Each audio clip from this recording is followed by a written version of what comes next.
नमस्कार, the mama's recipe मध्ये आपलं स्वागत आहे। तर आजची आपली रेसिपी आहे राजमा। तर इथे मी 8 ते 10 तास भिजवलेला राजमा घेतलेला आहे आणि तो मी कुकरला शिजवून घेणार आहे। तो शिजवून घेताना मी त्यात 2 तेजपत्ते, हिरवी वेलची, दालचिनीचा एक छोटा तुकडा आणि 2-3 लवंग घालणार आहे।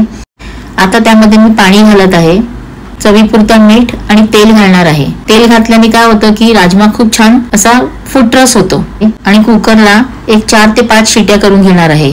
आता राजमा शिजतोय तोपर्यंत आपण राजम्यासाठी लागणारी ग्रेव्ही करून घ्यायची आहे। त्यासाठी लागणारा जो मसाला आहे तो आपण आता फ्राय करून घेणार आहोत। तेल छान गरम झालेलं आहे।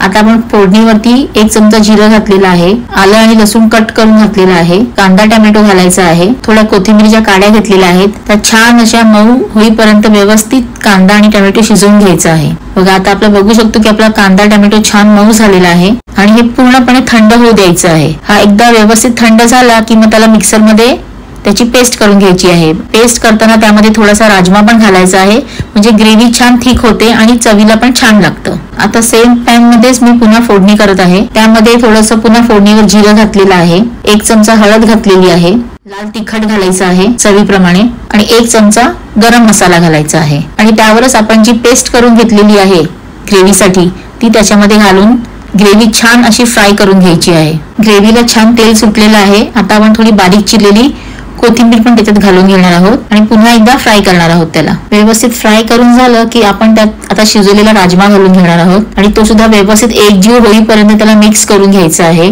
आणि आपल्याला आवडेल त्याप्रमाणे कन्सिस्टन्सी प्रमाणे त्यात पाणी घालून घ्यायचं आहे आणि छान 10 ते 15 मिनिटं लो फ्लेम वरती त्याला शिजू द्यायचं आहे। तुम्ही बघू शकता राजमा छान शिजलेला आहे, त्याला उकळी पण आलेली आहे।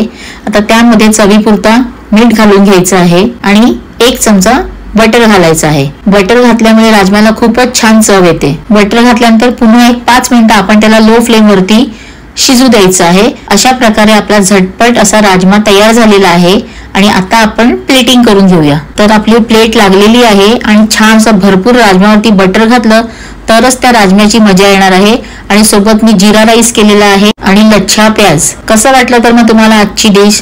अशाच छान छान रेसिपीसाठी द ममाज रेसिपीला लाईक, शेअर आणि सबस्क्राईब करायला मात्र विसरू नका। धन्यवाद।